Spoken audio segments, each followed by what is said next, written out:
the caller from the basement. A young woman was home alone in her house. Her parents had gone out for the evening, and she had declined their offer to stay in a hotel because she wanted the place to herself. That was when the phone in the kitchen started to ring. She froze. That was odd. She hadn't heard the sound in years. It had been disconnected before she even moved in. She slowly made her way to the phone and cautiously picked up the receiver. Her hand was shaking so badly that she almost dropped it. "Hello?"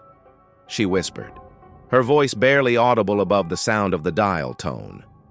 Then she heard a whisper, raspy and distorted as if coming from behind a wall. "Sarah!" it hissed. Startled, Sarah dropped the phone. It clattered to the floor, but the whispering continued. "Sarah, I know what you're wearing." Sarah gasped. She had been wearing that dress only since she left the house that morning. Had her mother called her from somewhere? But no, her mom would never call her at this hour.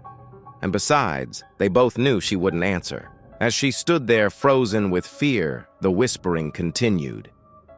"You can't hide from me forever, Sarah. I'll find you." Then the line went dead. Sarah stared at the phone, her heart pounding in her chest like a drum. What was that all about? Had someone been messing with her? But who and why? Suddenly, she remembered the old rotary phone in her basement. She hadn't thought about that in years. It had been disconnected long before she moved in.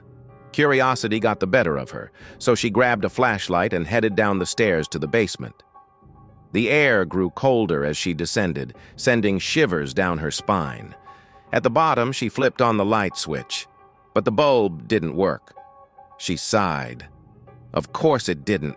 She should have known better than to expect anything to work down here. The place had been nothing but a storage room for as long as she could remember.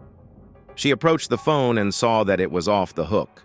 The cord was wrapped around the receiver, which was swinging gently, ever so slightly, as if someone had just hung up. She felt a chill crawl up her neck. Maybe it was just a prank, she told herself, trying to convince herself. Someone had probably gotten into the basement somehow and used her phone as a swing. Still, she couldn't shake off the feeling of dread that had been clinging to her since that phone call. She turned to leave, but then she heard it again. A soft, rhythmic thump, thump, thump, like someone was breathing heavily. The sound was coming from the far corner of the basement, just out of sight behind some old boxes and a workbench. Sarah froze, her blood turning to ice. She couldn't make out whatever was in the shadows, but it was definitely breathing, not the sound from the phone, but from something or someone in the darkness. Panic surged through her. She didn't want to stay there another second. She spun around and raced up the stairs, not daring to look back. She stumbled into her bedroom and slammed the door behind her, fumbling for the lock.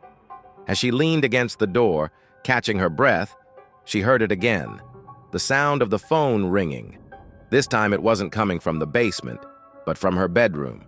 She had dropped her cell phone on the floor earlier, and now it was vibrating frantically.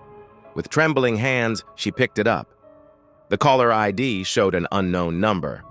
Why was someone calling her from a disconnected phone? She hesitated, then answered. "Hello?"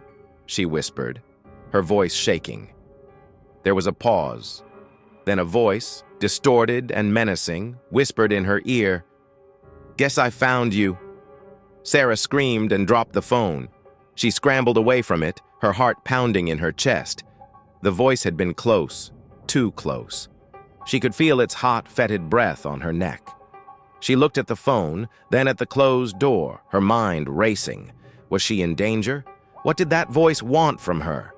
The questions pounded in her head like a drum, but there were no answers. Only the silence, broken only by her ragged breathing, mocked her. She was trapped, she realized, with a killer who was toying with her, waiting for the perfect moment to strike.